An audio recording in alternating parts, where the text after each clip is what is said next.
मित्रों, एक समय की बात है जब देवी राधा रानी भगवान श्री कृष्ण के साथ गौलोक में विश्राम कर रही थी। तब देवी राधा भगवान श्री कृष्ण से कहती है, हे प्रभु, आज मेरे मन में कुछ प्रश्न उठे हैं, कृपा करे और मन की जिज्ञासा को शांत करे। तब श्री कृष्ण मुस्कुराते हुए बोले, हे देवी राधा, आपके मन में जो भी प्रश्न है निसंकोच होकर कहे, मैं इन प्रश्नों के उत्तर आपको अवश्य ही दूंगा। मित्रों, तब राधा रानी कहती है, हे प्रभु, मेरे प्रश्न ये है कि किस श्राप के कारण महिलाओं को गर्भवती होना पड़ा तथा केवल नारी जाति को ही गर्भवती क्यों होना पड़ता है।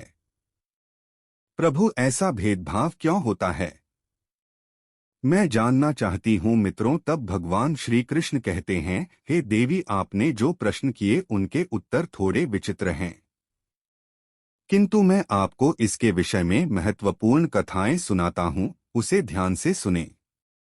आपके पहले प्रश्न के उत्तर में आप यह कथा ध्यान से सुने जो कि मेरे श्री राम अवतार की है।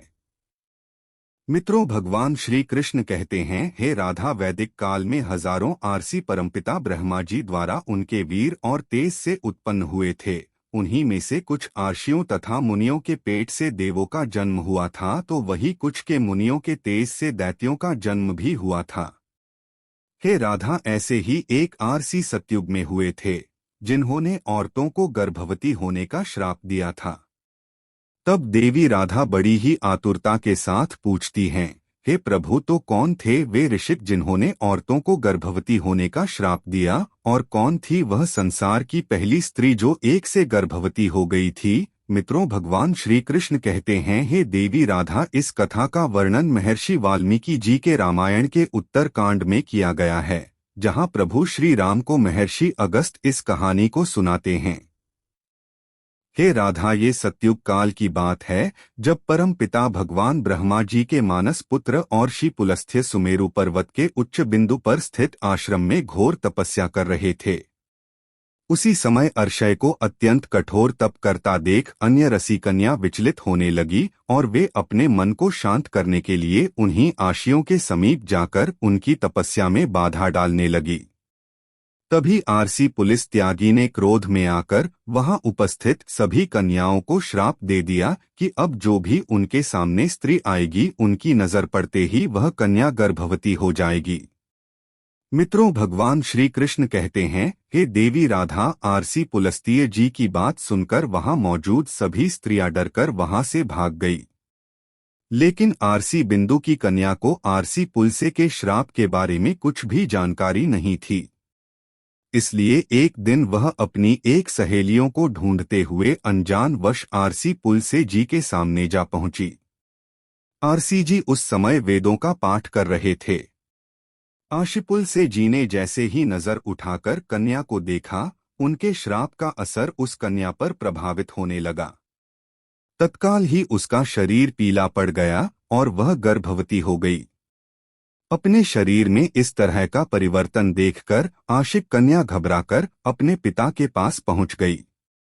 मित्रों, भगवान श्री कृष्ण कहते हैं, हे देवी राधा, अपनी कन्या की ऐसी हालत देखकर आर्षि आन बिंदु को बड़ा ही दुख हुआ और तभी उन्होंने अपने ध्यान की शक्ति से सारी घटित घटना का अनुमान लगा लिया, जिसके बाद वे अपनी कन्या को लेकर आरसी पुलस्त्य के पास गए और कहा, हे मुनीश्वर, आपको हमारा नमस्कार है।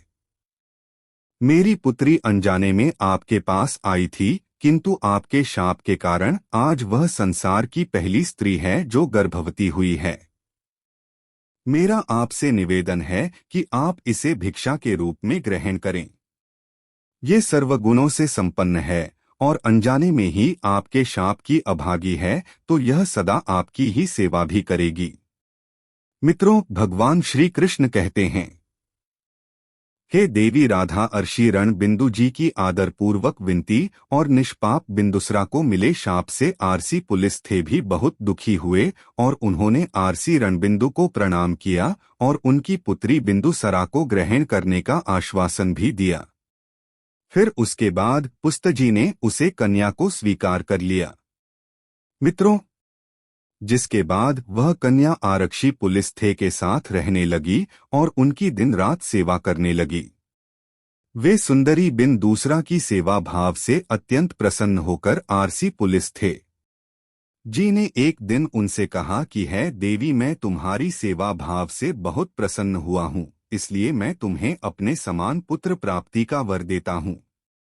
जिस समय तुम मेरे सामने आई थी उस समय मैं वेदों का पाठ कर रहा था और तुमने उन वेदों का श्रवण किया था, इसलिए तुम्हारा पुत्र वेदों का ज्ञान देने वाला विश्व के नाम से जाना जाएगा।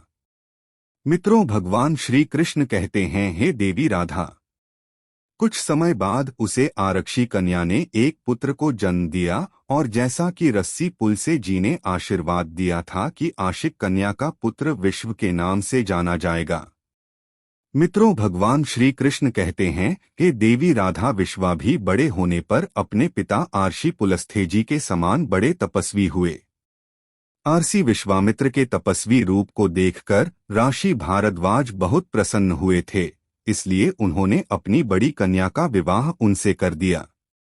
मित्रों, भगवान श्री कृष्ण कहते हैं, हे देवी राधा, आगे चलकर विश्वामित्र को एक सुंदर, बलवान, गुणवान एक पुत्र प्राप्त हुआ जिसका नाम श्रवण रखा गया। मित्रों, भगवान श्री कृष्ण कहते हैं, हे देवी राधा, इसी श्रवण का ही एक नाम कुबेर है। भगवान श्री कृष्ण कहते हैं, तो देवी, मैंने आपके पहले प्रश्न का उत्तर दिया है। सखी राधा, आपका दूसरा प्रश्न था कि क्या केवल नारी ही गर्भवती हो सकती है? तो ध्यान से सुनो, नारी के समान पुरुष भी अपने दिव्य तेज से गर्भवती हो सकते थे। किंतु हे देवी राधा, एक स्त्री को संसार की दिव्य शक्ति स्वयं परमपिता ब्रह्मा जी ने दी है और उसकी रचना करने में उन्हें कई गुना अधिक समय लगा था। इसलिए नारी को यह शावरूपी वरदान है कि वह इस संसार का निर्माण ब्रह्मा जी के बाद स्वयं कर सकती है। तो दोस्तों, उम्मीद है आपको यह कथा पसंद आई होगी। वीडियो को लाइक जरूर करें और कमेंट में जय मां लक्ष्मी, जय श्री कृष्ण जरूर लिखें। साथ ही चैनल को सब्सक्राइब करें। आप सभी का धन्यवाद।